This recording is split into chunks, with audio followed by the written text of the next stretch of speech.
একটা ঘটনা শুনতেছিলাম। ঢাকা থেকে বরিশাল যাইতেছে বাস গাড়ি আছে না, বাস গাড়ি। মাদারীপুরে এই পাশে রাত্রে বাসটা অ্যাক্সিডেন্ট কইরা খাচ্ছেন তো খাত, ওই যে রাস্তার পাশে কাইটে কাইটে মাটি কাটে কর কি আমরা খাতেই তো কর, এই খাল করার বের কর, আমরা কই বের, ওই বেরের মধ্যে খাদের মধ্যে বাসটা পড়ে গেছে অ্যাক্সিডেন্ট করিয়া। অনেক লোক মারা গেছে আর অনেক লোক আহত অবস্থায়, হাত ভাঙছে পাও ভাঙছে, তারা ওই খাদের ভিতরে পড়িয়ে দিচ্ছে। ওই অন্ধকারের ভিতরে এক শ্রেণী মানুষ ইয়া উচিত ছিল কি তাদেরকে হসপিটাল নেবে, তাদের চিকিৎসা করবে, এই তাদের সেবা করবে, কিন্তু বাদ দিয়া তাদের পকেট হাতাইয়া টাকা নিয়ে যায়, মোবাইল নিয়ে যায়।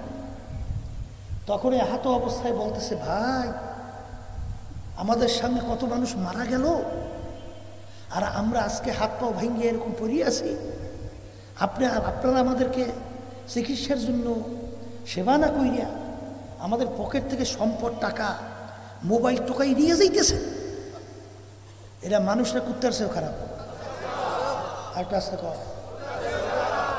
আল্লাহ যে কইছে যে কুত্তার চেয়েও খারাপ, শুয়োরের চেয়েও খারাপ, মেলে না মেলে না, যেরকম মেলে।